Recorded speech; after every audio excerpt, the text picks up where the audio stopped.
Teman-teman familiar nggak dengan digital divide atau kesenjangan digital? Nah, ini agak menyedihkan sebenarnya kalau ngomongin digital divide di Indonesia. Karena bukan hanya ini membuat susah bagi kita untuk melewati masa new normal, tapi juga mungkin akan repot untuk jangka panjangnya Indonesia. Nah, yuk kita explore yuk di video ini.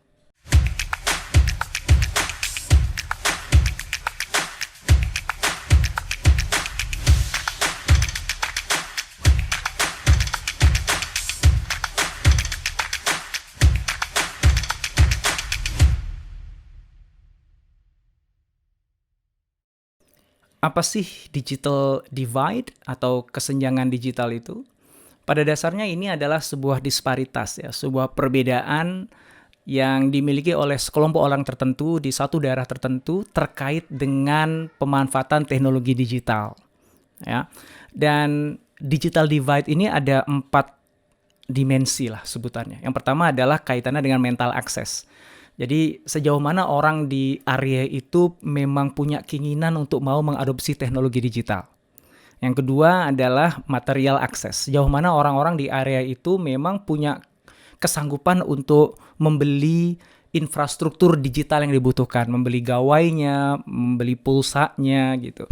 Kemudian ada skill access. Sejauh mana orang-orang di satu area itu memang punya kemampuan untuk menggunakan teknologi digital itu.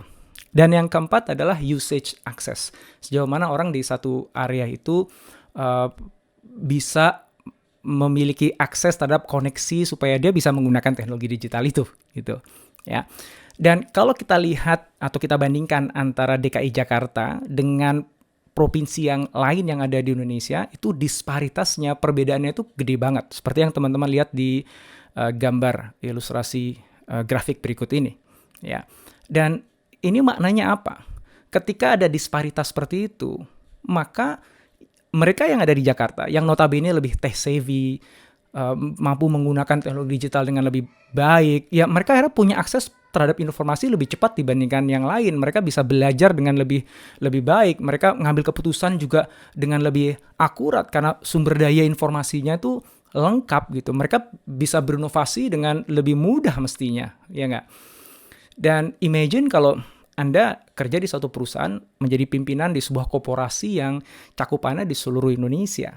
Ya, dan gimana Anda ingin memastikan bahwa setiap area di Indonesia ini bisa bergerak sama cepatnya, bisa creating value sama baiknya, bisa berinovasi dengan skalabilitas yang Anda harapkan, dengan kecepatan yang Anda harapkan.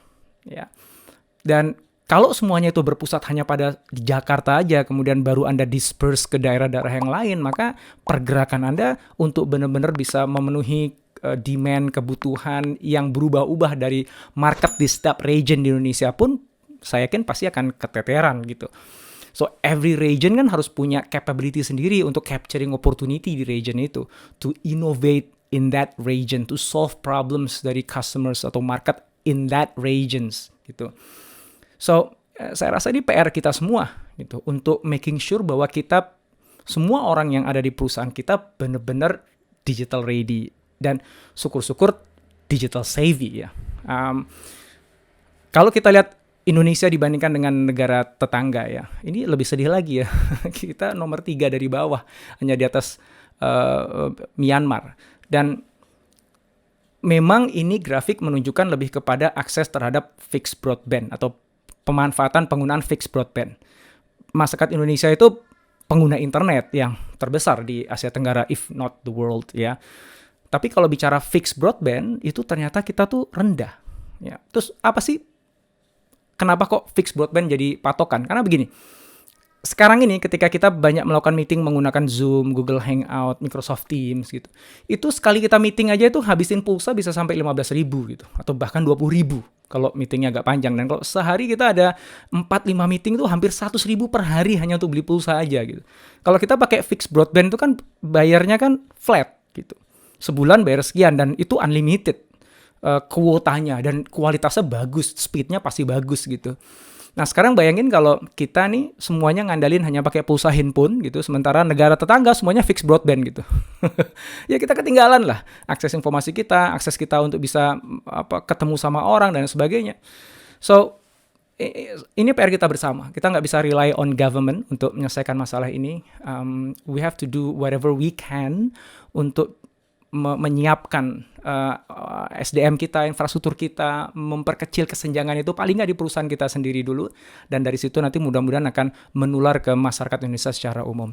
Dan kalau kita bisa solve digital divide ini, at least di perusahaan kita, mudah-mudahan kita bisa memberikan peluang yang sama bagi semua karyawan kita di perusahaan kita dimanapun mereka berada untuk bertumbuh, untuk berkarya, untuk berkontribusi untuk perusahaan ini, untuk bangsa ini dengan cara yang paling mudah, paling baik, paling cepat, dan menghasilkan value yang paling tinggi, insya Allah.